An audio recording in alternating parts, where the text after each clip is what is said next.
غزوہ بدر، وہ دن جس نے تاریخ بدل دی۔ کیا اب جانتے ہیں کہ صرف 313 لوگوں نے اس دن کیا کر دکھایا جو پوری دنیا کے لیے ناممکن سمجھا جاتا تھا؟ آج میں آپ کو وہ چھپی ہوئی کہانی سنانے والا ہوں، وہ لمحہ جس نے عرب ہی نہیں پوری انسانیت کی تاریخ بدل دی۔ یہ کہانی صرف ایک جنگ کی نہیں، یہ اس احساس کی کہ جب سچائی اور باطل ٹکراتے ہیں تو فیصلہ تلواروں سے نہیں ایمان سے ہوتا ہے۔ اور بدر کا دن ایمان کا سب سے بڑا امتحان تھا۔ قریش کے سردار ابو جہل نے اعلان کیا، محمد کو روکنے کا بس ایک ہی طریقہ ہے، انہیں طاقت سے کچل دو۔ قافلہ بچ گیا تھا لیکن ابو جہل نے ضد میں کہا، ہم واپس نہیں جائیں گے، ہم بدر کے میدان میں ڈیرے ڈالیں گے اور دنیا کو دکھائیں گے کہ مکہ کا سردار کون ہے۔ اس دوران مدینہ میں ایک خبر پہنچی، قریش جنگ کے لیے آ رہے ہیں۔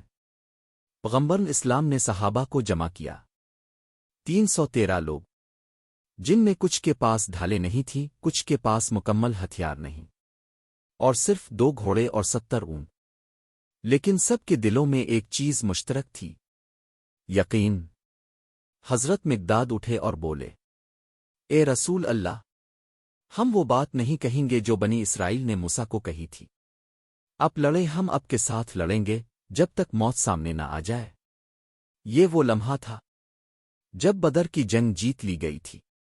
رات کے وقت بارش برسی، مسلمانوں کے لیے یہ بارش نعمت بنی۔ ریت مضبوط ہو گئی، راستہ ہموار ہو گیا اور دلوں کو سکون ملا۔ لیکن قریش کی طرف بارش نے زمین کو دلدل بنا دیا، کیونکہ جب حق کے مقابلے میں بغاوت کھڑی ہو تو فطرت بھی فیصلہ سناتی ہے۔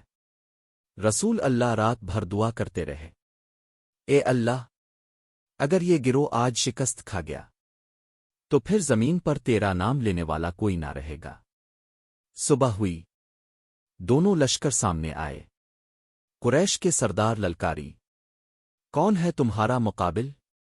مسلمانوں کی جانب سے 3 جانباز آگے بڑھے، حضرت عبیدہ، حضرت حمزہ، حضرت علی، اور چند لمحوں بعد قریش کے 3 بڑے سردار زمین پر تھے۔ یہ پہلی ضرب تھی اور میدان کا رنگ بدل چکا تھا۔ جنگ شروع ہوئی تو مسلمانوں نے دیکھا کہ ریت کے طوفان میں سفید کپڑوں والے سوار تیزی سے دشمن پر حملہ کر رہے ہیں۔ قرآن میں اس لمحے کو یوں بیان کیا گیا، ہم نے تمہاری مدد کے لیے 1000 فرشتے بھیجے۔ اور پھر وہی ہوا جو ناممکن سمجھا جاتا تھا، قریش کے بڑے بڑے سردار ہلاک ہو گئے، ابو جہل بھی، وہی شخص جو اسلام کو مٹانے نکلا تھا خود مٹ گیا۔ 70 قریشی مارے گئے، 70 قید ہوئے، اور مسلمانوں کے صرف 14 شہید۔ دنیا نے پہلی بار دیکھا کہ کامیابی تعداد سے نہیں، نظریے سے ملتی ہے۔ بدر صرف ایک جنگ نہیں تھی، یہ اعلان تھا کہ کمزور سمجھا جانے والا گروہ اب کمزور نہیں رہا۔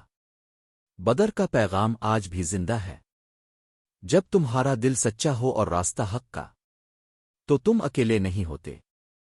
اگر آپ چاہتے ہیں کہ میں غزوہ الفاہد، احزاب، خیبر، تبوک کی کہانیاں بھی ایسے ہی بناؤں تو کامنٹ میں لکھیں، اگلا غزوہ